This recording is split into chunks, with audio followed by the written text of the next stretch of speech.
रिक्शे वाले का बेटा बना आईएएस।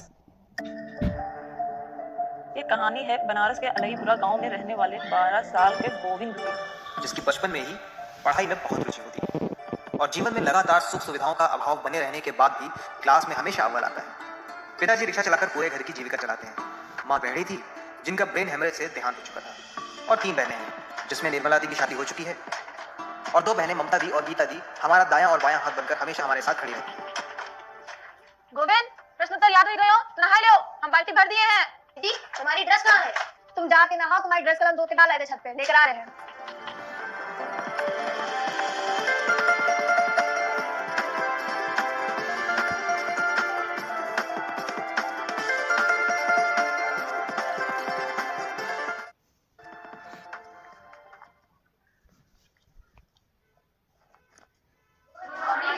गुड मॉर्निंग बच्चों, बैठ जाओ।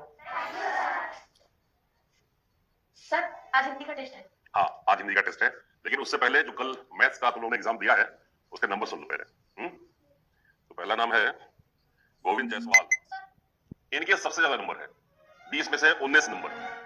बैठ जाओ। और बाकी सबके 8 नंबर से कम। Very bad. Gyan Prakash 6 number, Radhe 4 number, Madhu 5 number.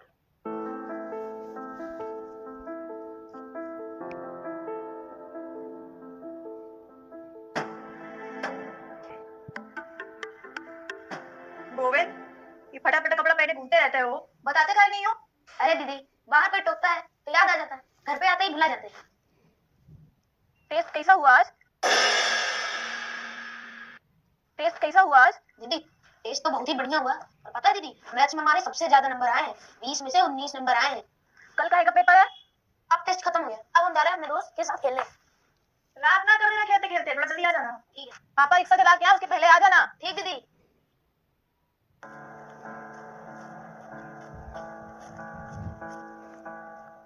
जीवन में सुविधाओं का अभाव मुझे 12 वर्ष की उम्र में ही अप्रत्यक्ष रूप से बहुत कुछ सिखाता जा रहा था। जिस उम्र में बच्चों को साइकिल चलाना और खेलना कूदना पसंद होता था, उस उम्र में मुझे अलग अलग वर्गों के लोगों को उनका काम करते देखना पसंद आने लगा था। मेरा बस यही मानना था कि हर वर्ग या हर तरह के काम का अपना रिस्पेक्ट होता है, लेकिन समाज के बहुत से लोग आपका भविष्य आपके पिता के व्यवसाय से जोड़ते हैं।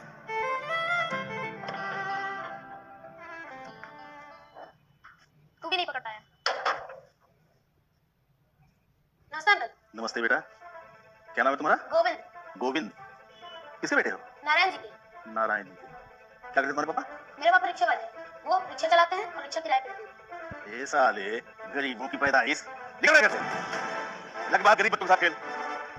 मेरे बेटे के साथ खेल करके उसका खुद बर्बाद करना है। पापा। आप अंदर जाइए। आओ, आओ।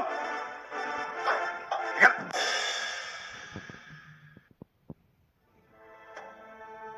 ये क्या था? मुझे कुछ समझ क्यों नहीं आ रहा है।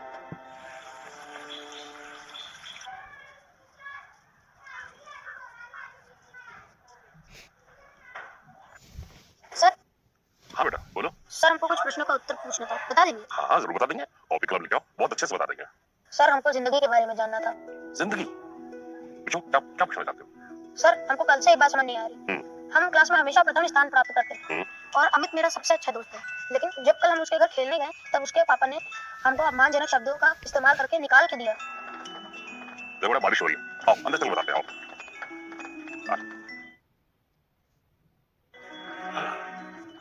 देखो बेटा, जो कोई समृद्ध है वह तथाकथित ऊंचे वर्ग के लोग ये अपने बच्चों के पास और अपने घर किसी गरीब को आने नहीं देंगे। सर, मगर ऐसा क्यों? वही तो मुझे जानना है। बैकग्राउंड बैकग्राउंड अलग है बेटा, इसलिए। इस बैकग्राउंड को बदला कैसे जा सकता है? बैकग्राउंड बदलने के लिए 2 रास्ते हैं। पहला तो ये, या तो तुम्हारे पिताजी कोई और काम कर रहे होते, या तुम कुछ ऐसा करो कि तुम्हारे बैकग्राउंड की वजह से तुम्हारे पिताजी का नाम ये समाज जाने।